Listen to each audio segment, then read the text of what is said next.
In the strange new world forged by the arrival of an alien crystal, humanity discovered a power source that was a miracle and a curse. This glowing green substance, which came to be known as tiberium, promised limitless energy and unmatched military might.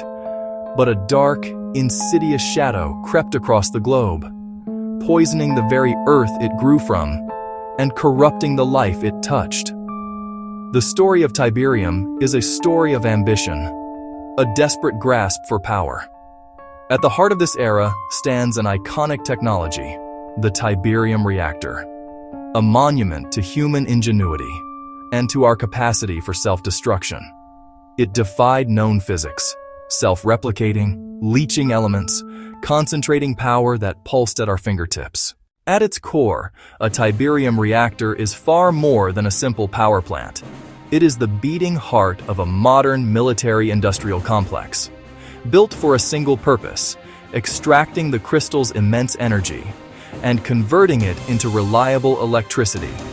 Unlike burning fuel or splitting atoms, it interfaces with alien lattice properties through exotic extraction.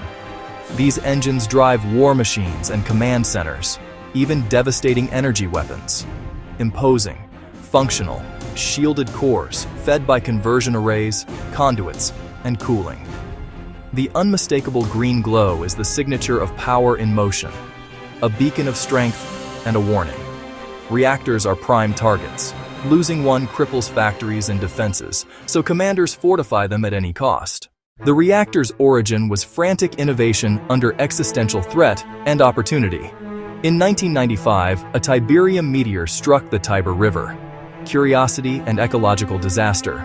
The Brotherhood of Nod, guided by Cain, saw boundless energy and revolution. They pioneered tiberium tech in secret. Early devices were unstable, dangerous, inefficient, but they proved the crystal could be refined and tapped. Nod built power plants fueling armies across yellow zones. GDI focused on eradication, slow to adopt tiberium power. Facing an enemy with endless energy, GDI studied and adapted. They built their own reactors with stronger protocols and containment. Speed over safety. Output and militarization dominated. First-gen plants were ticking time bombs. Meltdowns, radiation, and wastelands marked their genesis. Think of it as green alchemy. Not burning or fission, but controlled excitation and siphoning. It begins with the harvest. Crystals go to refineries for processing. Refined tiberium is inserted into the containment core. The reactor doesn't break the crystal. It bombards it with a resonant field, releasing steady radiation and heat, the iconic green glow. Automation keeps it high energy without going critical. Absorption arrays soak up the output and feed conduits. Raw power is transformed into usable electricity. It runs tanks, computers, and entire grids. It flows to production lines, defenses, research, and superweapons. Capacitors buffer surplus as the cycle hums on. Masterful and perilous engineering that turns planetary poison into power. The immense power of tiberium reactors comes at a horrifying cost. Cooling failures, enemy strikes, or volatile cores trigger localized apocalypses, not conventional blasts, pure crystalline energy. Shockwaves and lethal radiation scar miles of Earth.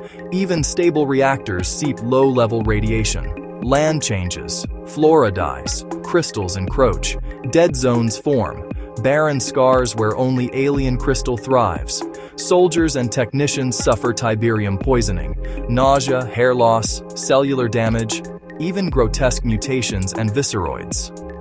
Yellow becomes red, human life impossible without full protection.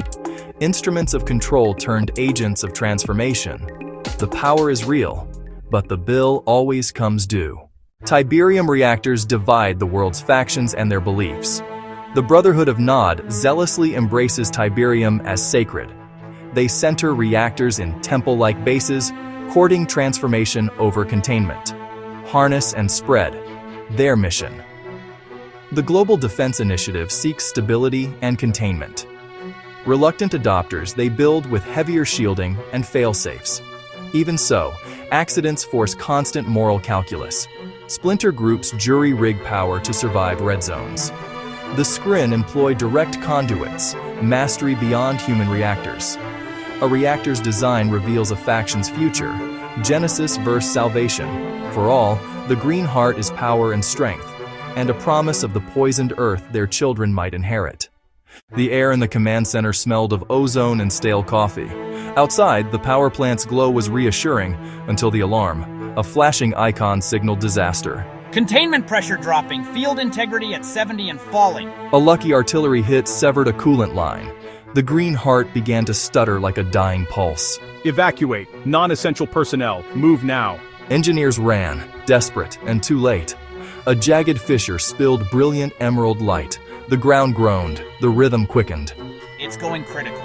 The feeds died to pure white. He didn't hear the blast. He felt it, and then only white. Hours later, a drone found a glassy crater glowing sickly green. Blackened sand, shattered metal, ambition vitrified. From ashes, a new tiberium field was born. The reactor is promise, limitless energy and impregnable defenses, and poison, spreading with every watt. Each plant is a bargain, short-term survival for long-term decay.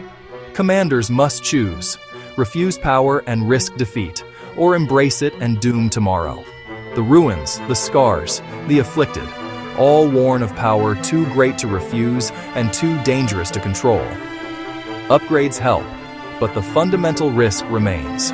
As long as we rely on tiberium, we bind ourselves to an alien terraforming force. Some seek to cleanse the planet. Others see destiny to embrace.